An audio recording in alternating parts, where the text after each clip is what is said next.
Dissociative identity disorder, DID।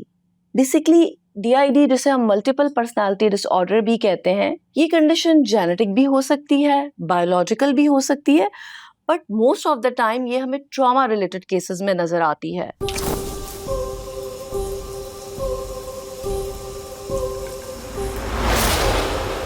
Basically ये human body का एक ट्रॉमा रिस्पॉन्स है कि किस तरीके से अपनी ही तसव्वुराती तख्लीक के ज़रिए इंसान अपने आप को तकलीफ से बचाता है या उससे दूर करता है। ह्यूमन बॉडी का the blue one prefrontal cortex इस कंडीशन में बहुत ज़्यादा ओवर एक्टिव हो जाता है, जिसकी वजह से क्या होता है कि मरीज़ या तो बिल्कुल सुन हो जाता है या फिर वो अपने आप को अपने इर्द गिर्द से और ख़ुद से बिल्कुल अलग तस्वुर करने लगता है, जैसे कि वो उस जगह का पार्ट ही नहीं है। आप दिन में बहुत सारे लोगों से मिलते होंगे जो बज़ाहिर आपको बिल्कुल नॉर्मल लगते हैं, बट उनके ऊपर उस दिन में कितनी ही बार अपनी शख्सियत का कोई और पहलू हावी होता होगा और इस बारे में वो कुछ कर ही नहीं सकते क्योंकि उनको अंदाज़ा ही नहीं होता, उन्हें याद ही नहीं रहता। इसमें इनके ट्रिगर्स पर इनका इख्तियार नहीं रहता। बेसिकली किसी भी किस्म की तकलीफ़ में आकर ये अपनी ज़िंदगी में कोई भी रूप धार लेते हैं और ये कंडीशन उन लोगों में ज़्यादा देखी गई है जिनका बचपन एक्सट्रीम अब्यूज़ में गुजरा हो, चाहे वो ज़हनी हो या जिस्मानी हो। I am Tabinda Dilshad.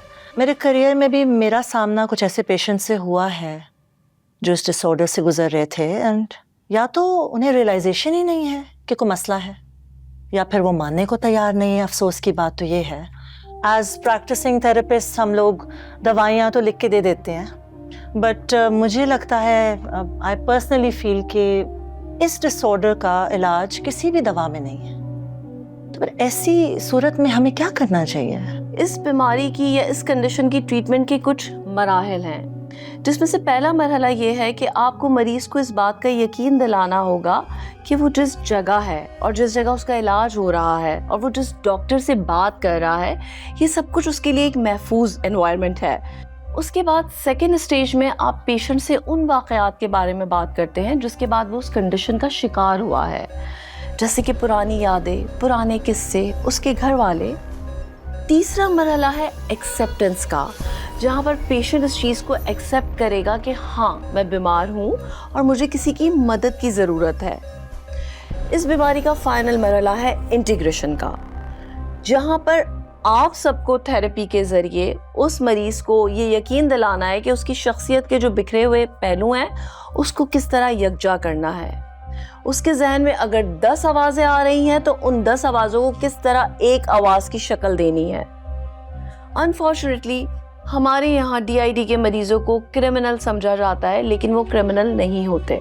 वो इस सफ़र में ख़ुद को तकलीफ़ देते देते इतनी आगे निकल जाते हैं कि फिर वो दूसरों को तकलीफ़ देने लगते हैं। And this is the point जहाँ से ख़तरा शुरू होता है। देखिए ड्रामा सीरियल बहरूपिया जुमेरात और जुम्मा रात 8 बजे सिर्फ ग्रीन एंटरटेनमेंट पर।